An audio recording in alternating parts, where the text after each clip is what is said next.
Daily routine orders 7. It's like parachuting. Get the first jump over and it becomes routine, but you mustn't get complacent. Check your equipment every time, run through procedures, know what's what, don't fall into any traps. That is a trap serial killers fall into, namely the trap of pattern. There's something the same about each of their killings, and this tells the law that it's the same person doing them. It also helps the police by saying something about the killer. For example, if all his victims are Mexican, then they know they're probably looking for a bloke who hates Mexicans. If all the bodies are found in underground stations, then they're after someone who hangs around underground stations. It's a trap, see? A trap of the killer's own making, because it narrows the field. I've got to be particularly careful about this. I can't help making a pattern because all of my clients are dossers. Bound to be.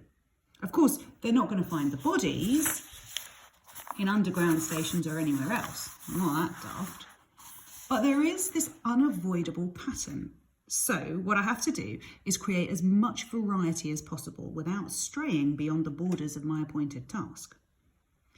Last night's piece of business differed from its predecessor in several respects. For one thing, my client was a female. I didn't select her because I like women or because I hate them. I can take them or leave them, as a matter of fact. I chose her because the last one was a male. That's all. And I didn't pick her up by Camden Tube because that's another pattern. I rode down to Piccadilly Circus and strolled around Soho, and I spotted her coming out of the Regent Palace. Manky she was. You could see the grime on her neck from across the road. There she was, stepping out of the hotel like a bleeding duchess or something. She'd sneaked in to use the toilet, of course, but how she'd got past security, I don't know.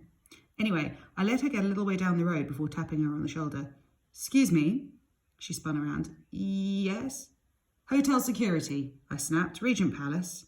Well, I looked the part in my suit and trench coat. "You were in the hotel just now, weren't you?" She nodded. There was a look in her eyes like a hunted animal. "Yes, I went to the toilet." "Why?" "There's been a series of thefts. I'm afraid I must ask you to return with me to the hotel." "Thefts?" She looked desperate. "I don't know anything about thefts. I told you I needed the toilet. I was only there for a minute." Poor cow. Looking as she did, she must have stuck out like a sore thumb in there. She wouldn't have lasted long enough to commit theft.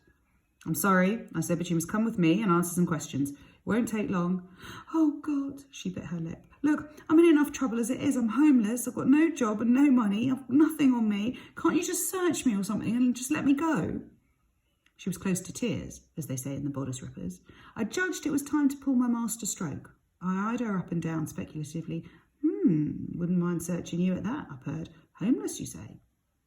She nodded. I could see the dawn of hope in her eyes. "Nasty night, too. How'd you fancy spending it in a cosy flat?" I was brilliant. "Nice warm bed."